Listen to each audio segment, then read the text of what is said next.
जी, बिस्मिल्लाहिर्रहमानिर्रहीम। अस्सलाम वालेकुम। आज हम पहले डिस्कस करेंगे, छोटा सा एक टॉपिक है, effect of drugs on coordination. इससे पहले हम बता चुके हैं कि नर्वस कोऑर्डिनेशन में रिसेप्टर से स्टिमुलस मिलने पर सेंसरी न्यूरॉन में नर्व इम्पल्स जनरेट होती है। वो नर्व इम्पल्स फिर सेंट्रल नर्वस सिस्टम में पहुंचती है और साइनेप्सिस के थ्रू यही नर्व इम्पल्स मोटर न्यूरॉन से होती इफेक्टर्स तक पहुंचती है और इफेक्टर फिर अपना रिस्पांस देते हैं। ये है नर्वस कोऑर्डिनेशन। लेकिन ये नर्वस कोऑर्डिनेशन डिस्टर्ब भी हो सकती है। इस कोऑर्डिनेशन में कहीं पे प्रॉब्लम आ सकते हैं, मसाइल आ सकते हैं और ख़ास तौर पे ड्रग्स की वजह से आ सकते हैं। अब यहाँ पे ड्रग्स हम ले रहे हैं उन चीज़ों को जिनको हम नशावर चीज़ें कहते हैं या जिन कंपाउंड की हमें एडिक्शन हो जाती है।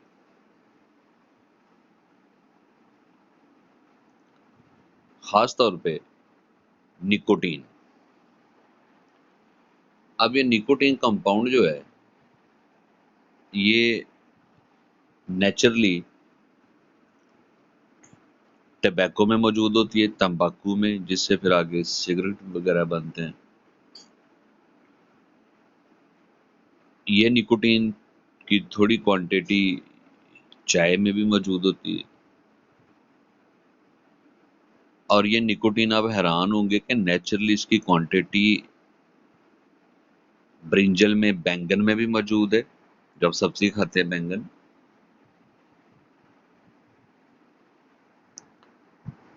और थोड़ी क्वांटिटी टोमेटोज में भी मौजूद होती है, बहुत थोड़ी सी मिकदार। अगर इसी क्वांटिटी निकोटीन की क्वांटिटी हम ओवरडोज हो जाए इसकी हमारी बॉडी में, ज़रूरत से ज़्यादा इसका इनटेक हो जाए, जो लोग बहुत ज़्यादा सिगरेट नोशी करते हैं, जो बहुत ज़्यादा चाय पीते हैं, ज़रूरत से ज़्यादा इसका इस्तेमाल शुरू हो जाए तो ये न्यूरोट्रांसमीटर के जैसा फंक्शन परफॉर्म करवाना शुरू कर देते हैं। यानी जो काम हमारी बॉडी में एसिटाइल कोलिन न्यूरोट्रांसमीटर ने करना होता है, बिल्कुल वैसा ही फंक्शन मिमिक्स, वैसा ही काम निकोटीन मॉलिक्यूल करवाना शुरू कर देते हैं। यानी नर्व इम्पल्स ट्रांसमिशन करवाना शुरू कर देते हैं। और जब निकोटीन मॉलिक्यूल न्यूरोट्रांसमीटर या नर्व इम्पल्स ट्रांसमिशन करवाना शुरू कर देंगे तो दैट इज नॉट नेचुरल। वो नेचुरल तो नहीं होगा और बहुत सारी रिस्पॉन्सेज ऑटोमेटिकली आना शुरू हो जाते हैं, अनडिजायर्ड रिस्पॉन्स आना शुरू हो जाते हैं। मिसाल के तौर पे इसकी वजह से दिल की धड़कन तेज रहती है, ब्लड प्रेशर बढ़ जाता है, डाइजेस्टिव ट्रैक मोबिलिटी, वो जिसको आप पेरिस्टालसिस कहते हैं, वो भी स्पीड अप हो जाती है और इसकी वजह से फिर वॉमिटिंग भी ज़्यादा हो जाती है, फिर डायरिया हो जाता है और इवन के जो किडनी वाटर बैलेंस मेंटेन करते हैं उसमें भी डिस्टर्बेंस आ जाती है। तो ये उस सूरत में जब निकोटीन हमारे ब्लड में, हमारी बॉडी में बहुत ज़्यादा क्वांटिटी में जमा हो जाए तो फिर ये न्यूरॉन के या मेम्ब्रेन के ऊपर पोस्ट सिनेप्टिक मेम्ब्रेन के रिसेप्टर पे अटैच होना शुरू हो जाते हैं और फिर नर्व इम्पल्स स्टार्ट होना शुरू हो जाती है विदाउट एनी स्टिमुलस। तो ये इफेक्ट होते हैं जी ड्रग्स के, स्पेशली निकोटीन के।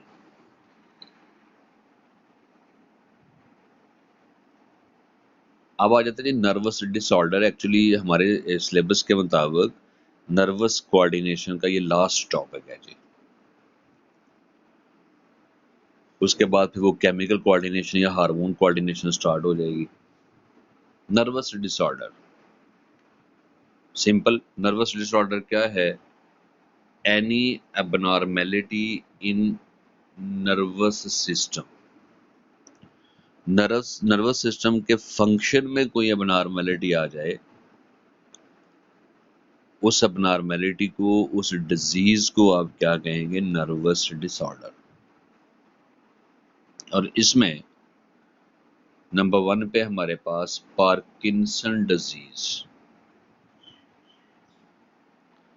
अब पार्किंसन डिजीज को उर्दू में राशा की बीमारी भी कहते हैं, राशा। और इस बीमारी की सबसे बड़ी पहचान ये है कि बॉडी में ऑटोमेटिकली झटके लगते हैं, इनवॉलंटरी ट्रेमर्स। बॉडी में झटके लगते हैं, जिस्म कांपता रहता है, हाथ और गर्दन खास तौर पे, हेड हिलता रहता है इनका अपने आप ही।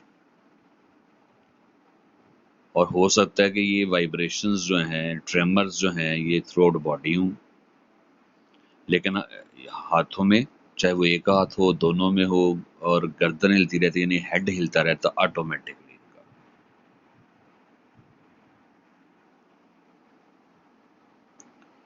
इसके अलावा डिमिनिश्ड मोटर पावर, बॉडी की मूवमेंट खत्म हो जाती है। डिमिनिश मतलब खत्म होना, मोटर पावर का मतलब स्केलेटल मसल की कंट्रैक्शन, इसका मतलब मूवमेंट।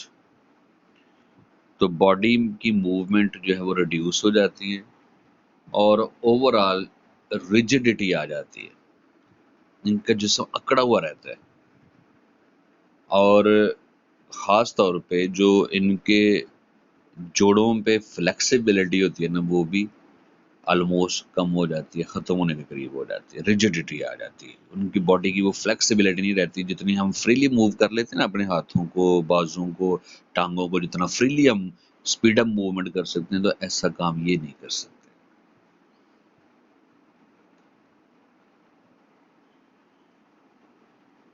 लेकिन इस बीमारी में mental faculties are not affected, ज़हनी सलाहियतें मुतासर नहीं होती हैं।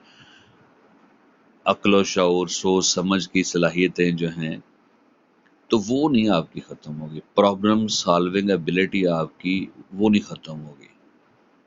सिर्फ क्या होगा कि जो ब्रेन मोटर न्यूरॉन के थ्रू कंट्रोल कर रहा है स्केलेटल मसल को, वो कंट्रोल बेटा आहिस्ता आहिस्ता कम होना शुरू हो जाता है, ख़त्म होना शुरू हो जाता है। इसकी कॉज क्या है? ये अपनी ही बॉडी के ऊपर कंट्रोल इंसान का क्यों ख़त्म हो जाता है, और इनवॉलंटरली उसकी बॉडी झटके, हर वक्त ट्रेमर्स, इसके बाद झटके क्यों लगते रहते हैं, उसकी मूवमेंट स्लो डाउन क्यों हो जाती है? वजह क्या है? पार्किंसन डिजीज, राशा की बीमारी।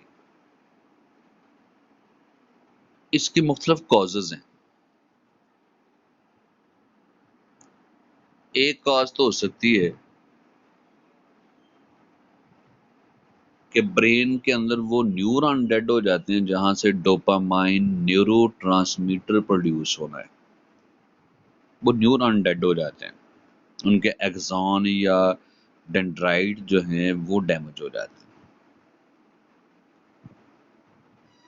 क्योंकि आपको पता ही है कि ये जो न्यूरॉन के डेंड्राइट्स होते हैं, वहां से ये न्यूरोट्रांसमीटर रिलीज होते हैं, साइनेप्स वाले टॉपिक में हमने पढ़ा था।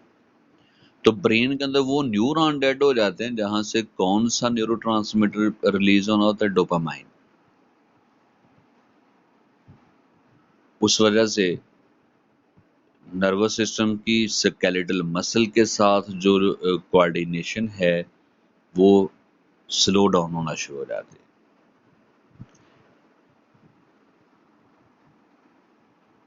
एक वजह ये भी है कि ये एजिंग 50 और 60 साल के दरमियान की जो उम्र होती है उसमें भी ये स्टार्ट हो जाती है बगैर किसी चोट के। यानी ये जो न्यूरॉन डेड हो रहे हैं, ये बुढ़ापे की वजह से भी डेड हो सकते हैं। इसलिए नॉर्मली ये बीमारी जो है वो ह्यूमंस में 50 से 60 साल के दरमियान की जो उम्र होती है उसमें स्टार्ट होती है। मोस्टली, हमेशा नहीं हम कह रहे, मोस्टली हम कह रहे हैं।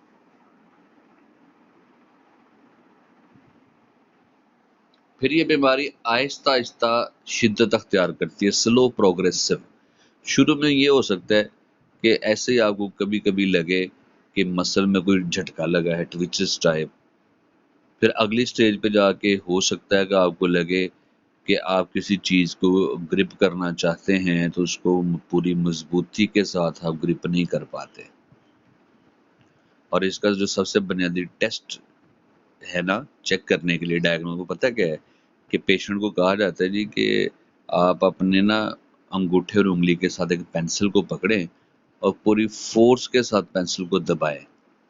अगर आप इसको दबाने के साथ साथ ही आपका हाथ कांपना शुरू हो जाए ना, तो वो थोड़ा शक होता है कि अच्छा शायद इनको फिर नियर फ्यूचर ये पार्किंसन डिजीज फेस करना पड़े।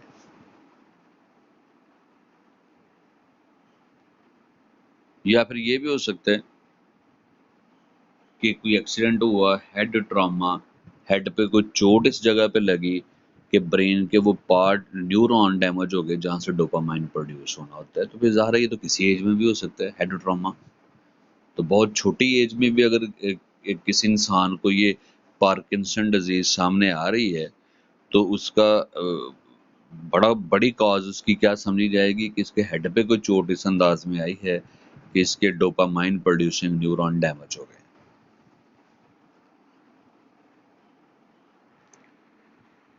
तो इसके लिए ट्रीटमेंट है इसका, लेकिन वो ट्रीटमेंट क्या है जी, एक ड्रग दी जाती है एल डोपा। इसको एक्चुअली लीवोडोपा कहा जाता है। ये एल डोपा ये एक मॉलिक्यूल है। ये जब एज ड्रग इंजेक्ट की जाती है तो न्यूरॉन के अंदर जाकर यही एल डोपा फिर किस न्यूरोट्रांसमीटर में कन्वर्ट हो जाता है, डोपामाइन। और जब वो न्यूरॉन से फिर डोपामाइन बन गया है तो वो रिलीज होना शुरू हो जाएगा, प्रॉब्लम ठीक होना शुरू हो जाएगा। देखिए रातों रात ठीक नहीं होगा, इसका जो रिकवरी है वो भी प्रोग्रेसिव है, आहिस्ता आहिस्ता इसकी रिकवरी होती है। तो ड्रग हम देते हैं जी एल डोपा, जब न्यूरॉन के अंदर एंटर हो जाती है ब्लड के थ्रू तो न्यूरॉन के एंजाइम खुद इसको फर्दर डोपामाइन में कन्वर्ट कर लेते हैं। और रैट्स पे एक एक्सपेरिमेंट ने साबित किया है, रैट और मंकीज पे, कि अगर हम एल डोपा के साथ एक प्रोटीन मिक्स करके बॉडी में इंजेक्ट करें, प्रोटीन का नाम है GDNF,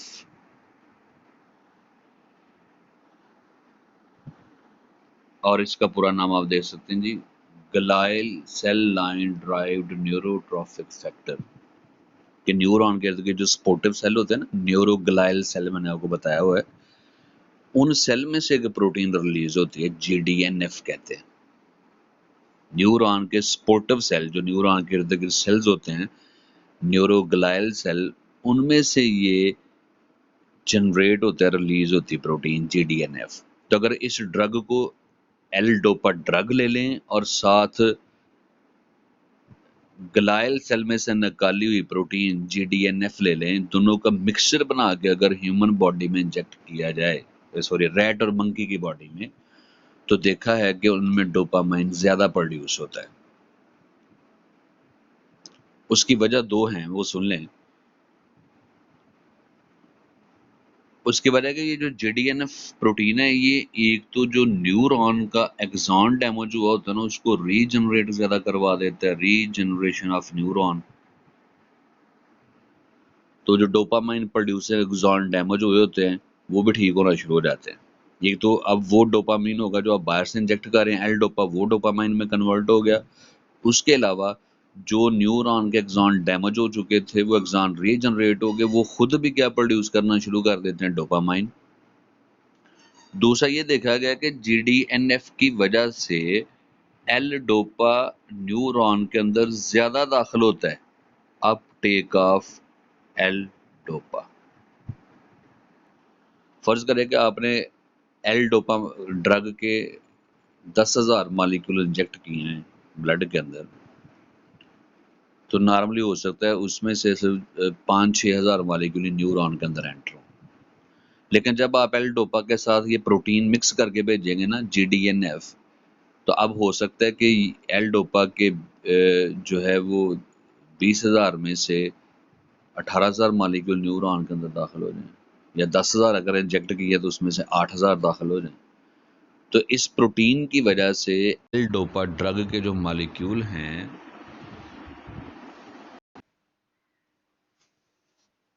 तो एल डोपा ड्रग को अगर GDNF प्रोटीन के साथ मिक्सचर बना के तो इंजेक्ट किया गया रैट और मंकी के ब्लड में, तो देखा गया है कि एल डोपा ज़्यादा क्वांटिटी में न्यूरॉन के अंदर एंटर होता है।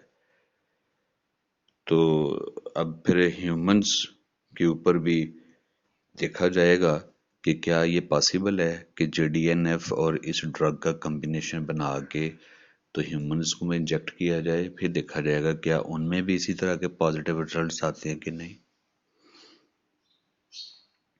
तो ये था जी नर्वस डिसऑर्डर में पार्किंसन डिजीज। एक और डिजीज के बारे में बात करते हैं, एपिलेप्सी। एपिलेप्सी मिर्गी की बीमारी, इसको आप जानते हैं, मिर्गी का दौरा पड़ना। अब इसको कन्वल्सिव डिसऑर्डर ऑफ नर्व्स कहा जाता है। कन्वल्सिव आप कह लें कि अनकॉन्शियसनेस, कि जब इस बीमारी का अटैक स्टार्ट होता है तो अफेक्टेड पर्सन, पेशेंट वक्ती तौर पे अनकॉन्शियस हो जाता है, होशो हवास से बेगाना हो जाता है। लेकिन ये अनकॉन्शियसनेस अचानक नहीं शुरू होती। इसमें सबसे पहला मरहला ये होता है कि अचानक ब्रेन के अंदर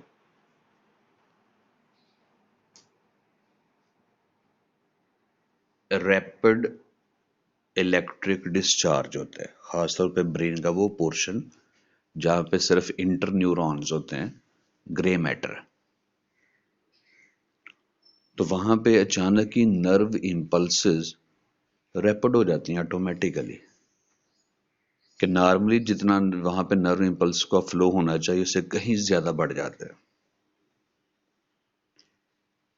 इस रैपिड इलेक्ट्रिक डिस्चार्ज यानी नर्व इम्पल्स का फ्लो बहुत ज़्यादा हो जाएगा ग्रे मैटर में। इसके बाद क्या होगा, इसके बाद मोटर, सेंसरी या साइकोलॉजिकल चेंजेस आएंगी,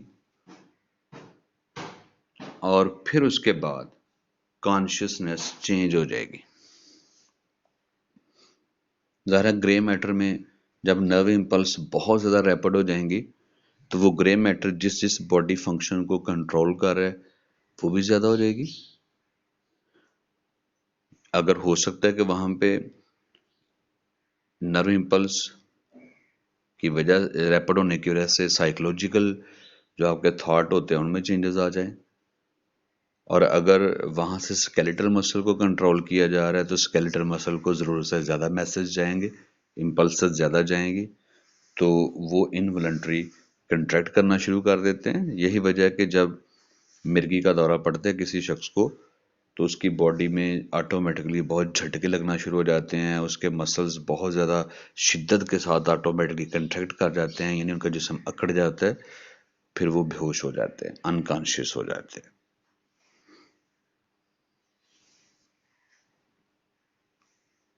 तो इस तरह की जो नर्वस डिसऑर्डर वाली एपिलेप्सी है ये 30 ईयर्स से पहले पहले अपीयर हो जाती है जिसको होनी होती है। तो कितने स्टेप हैं जी?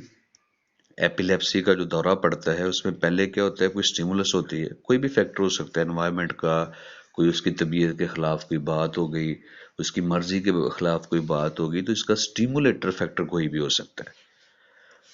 उसकी वजह से ब्रेन के अंदर नर्व इम्पल्स का फ्लो ज़रूरत से कहीं ज़्यादा स्पीड अप हो जाता है। नंबर थर्ड स्टेप पे क्या होगा, फिर मोटर जो रिस्पॉन्स होता है, जो स्केलेटल मसल की तरफ नर्व इम्पल्स जाती है, वो स्पीड अप हो जाती है, बॉडी में झटके लगते हैं और फिर एंड पे ह्यूमन कन्वर्जन्स पे जाता है, यानी अनकॉन्शियसनेस में जाता है। तो 30 साल की उम्र तक जिसको होनी होना, तो ये मिर्गी की बीमारी जो नर्वस डिसऑर्डर वो हो जाता है। लेकिन अगर इसके बाद किसी को इस तरह के दौरे पड़ते हैं कि जिस समय झटके लगते हैं, जिस समय अकड़ जाता है, इंसान बेहोश हो जाता है, तो फिर इसको नर्वस डिसऑर्डर एपिलेप्सी नहीं कहा जाएगा। अलामत बिल्कुल मिर्गी के दौरे जैसी होंगी, लेकिन फिर इसको ऑर्गेनिक डिजीज कहा जाएगा कि इसकी कॉजेज कुछ और है। मसलन उस कॉजेज में हो सकता है कि डायबिटीज, शुगर के मरीजों को भी कई दफ़ा इसी तरह बेहोशी के दौरे पड़ते हैं, या फिर हो सकता है कि वो ब्लड के अंदर नाइट्रोजन वेस्ट की क्वांटिटी ज़्यादा होगी, वो किडनी प्रॉपर उसको रिमूव ना कर रहे हों। तो ऑर्गेनिक डिजीज का मतलब ऐसी रीज़न होगी कि जिसका ताल्लुक फिर नर्वस सिस्टम के साथ नहीं होगा, उसके पीछे कॉजेटिव फैक्टर एक्चुअली कोई और होगा। तो 30 ईयर से पहले पहले अगर इस तरह की अलामत ज़ाहिर हो रही है जो मैं आपको बता रहा हूँ, तो फिर नर्वस डिसऑर्डर एपिलेप्सी है। और अगर 30 ईयर्स की एज के बाद इस तरह की अलामत के साथ कोई बीमारी सामने आ रही है, तो फिर उसको आप नर्वस एपिलेप्सी का नाम नहीं देते, फिर उसको आप ऑर्गेनिक डिजीज कहते हैं कि इसकी काज कोई और है। जैसे मैं एक और एग्जांपल देता हूँ, कई लोगों में ये एक आर्टरी होती है, कैरोटिड आर्टरी, जो कि ब्रेन को ब्लड सप्लाई करती है।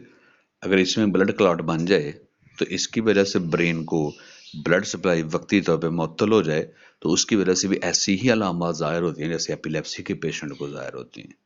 लेकिन फिर आप उसको एपिलेप्सी नहीं कहोगे, उसको नॉन एपिलेप्टिक कन्वर्जन कहोगे कि नर्वस सिस्टम का इसमें डायरेक्ट नहीं है खराबी, वो तो ब्लड फ्लो की वजह, ब्लॉक होने की वजह से अलामत आ गई हैं, फिर उसको आप ऑर्गेनिक डिजीज कहेंगे। क्लियर है? तो अगर नर्वस सिस्टम में डायरेक्ट किसी खराबी की वजह से इस तरह के दौरे पड़ते हैं तो वो तो एपिलेप्सी है। लेकिन अगर नर्वस सिस्टम में डायरेक्ट कोई मसला नहीं है, किसी और फैक्टर की वजह से वक्ती तौर पे प्रॉब्लम आया है, फिर इस तरह की एपिलेप्सी को आप ऑर्गेनिक डिजीज का नाम देंगे।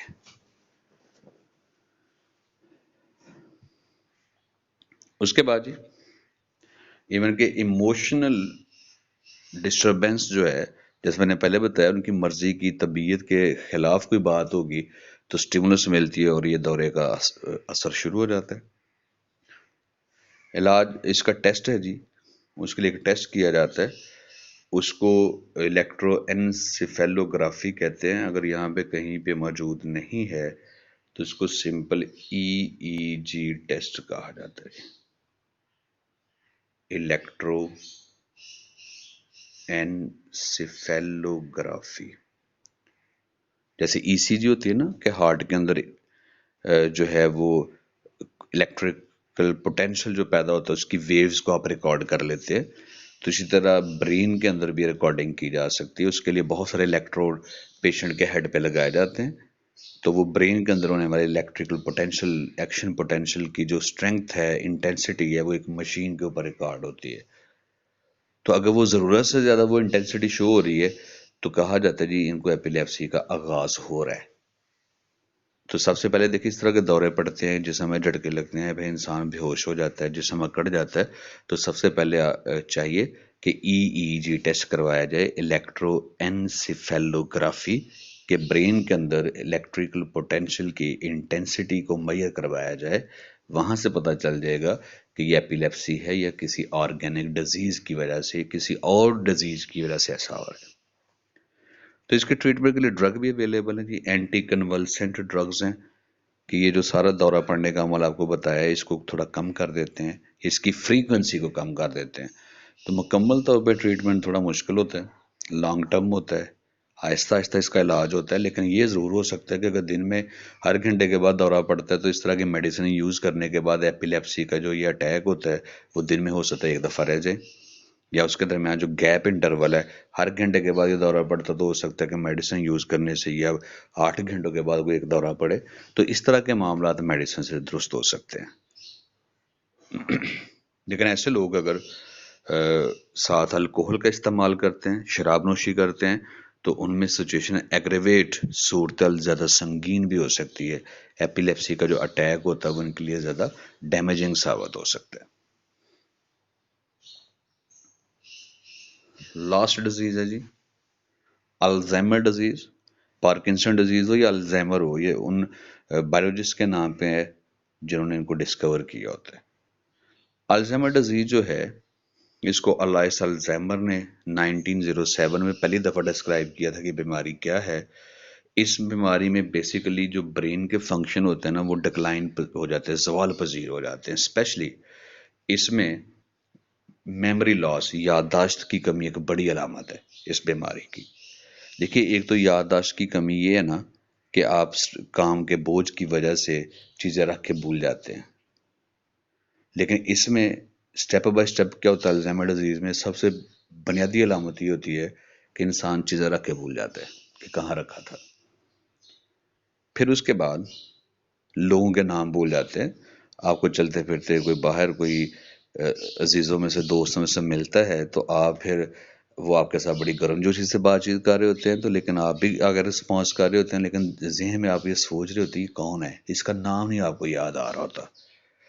और फिर और जब ये बीमारी शिद्दत अख्तियार करती है तो आप अपने अजीज़ व अकारब के जो बहुत करीब आपके लोग होते हैं, घर वाले, आप उनके नाम भूलना शुरू हो जाते हैं।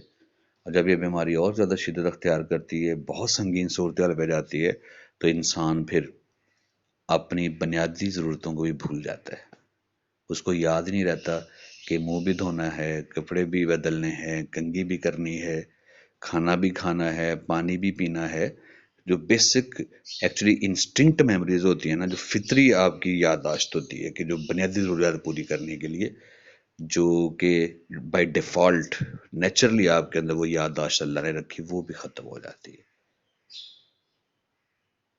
तो इस बीमारी में जो है बेसिकली मेमोरी लॉस ज़्यादा होता है।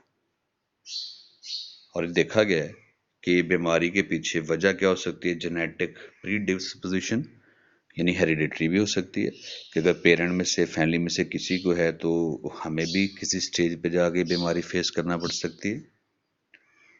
उसके अलावा ये एल्यूमिनियम, अगर कोई ऐसी फूड ली जा रही है या कोई पानी ऐसा पिया जा रहा है जिसके अंदर ये एल्यूमिनियम हैवी मेटल ज़्यादा क्वांटिटी में है, तो इसकी वजह से भी न्यूरॉन जो मेमोरी स्टोरेज में इन्वॉल्व होते हैं, उन न्यूरॉन की डेथ होना शुरू हो जाती है।